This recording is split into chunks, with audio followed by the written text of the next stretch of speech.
સ્વાગત છે। બીઝેડ મામલે કોંગ્રેસ પ્રવક્તા મનીષ દોશીના આકરા પ્રહારો। જણાવી દઉં કે બીઝેડ મામલે કોંગ્રેસ પ્રવક્તા દ્વારા આકરા પ્રહારો કરતા જણાવવામાં આવ્યું કે ભાજપ કાર્યકરો બનીને ભાજપના ચંદા દો ધંધા લો। ભાજપના નેતાઓ સાથે પણ ભૂપેન્દ્ર ઝાલાના ફોટાઓ છે। ભૂપેન્દ્ર ઝાલાએ ભાજપનું પ્રાથમિક સભ્યપદ મેળવ્યું હતું। એજ્યુકેશન કેમ્પસ અને ભાજપની સાઠગાંઠ પણ જોવા મળી છે। એજ્યુકેશન કેમ્પસમાં સી.આર. પાટીલ અને રજની પટેલ અને મોટા નેતાઓ હાજર રહ્યા।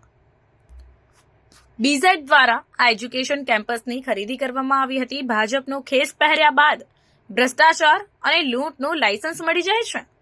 નાના પરિવારોના થોડી લાલચમાં પૈસાનું રોકાણ કર્યું હતું। પોન્ઝી સ્કીમના નામે રાજ્યભરમાં આવા ઘણા લોકો કાર્યરત છે। ખ્યાતિ અને બીઝેડ મામલે હજુ પણ ગૃહમંત્રી એક પણ શબ્દ બોલ્યા નથી। ભૂપેન્દ્ર ઝાલાની સાંઠગાંઠ ધરાવતા લોકોની કોલ ડિટેલ અને તમામ સામે તપાસ કરવી જોઈએ।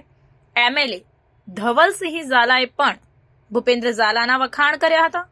ધવલસિંહ ઝાલાએ પૈસાની ચિંતા ન કરવા માટે કહ્યું હતું। જો ભૂપેન્દ્ર ઝાલા જેવા લોકો જેવા હોશિયાર લોકો હોય તો સરકારે આવા લોકોની સેવા લેવી જોઈએ। કોંગ્રેસની માંગ છે કે એકાદ કાંડમાં પણ દાખલારૂપ કાર્યવાહી કરવામાં આવે અને રાજકીય રક્ષણ આપનારા લોકો સામે પણ કાર્યવાહી કરવામાં આવે।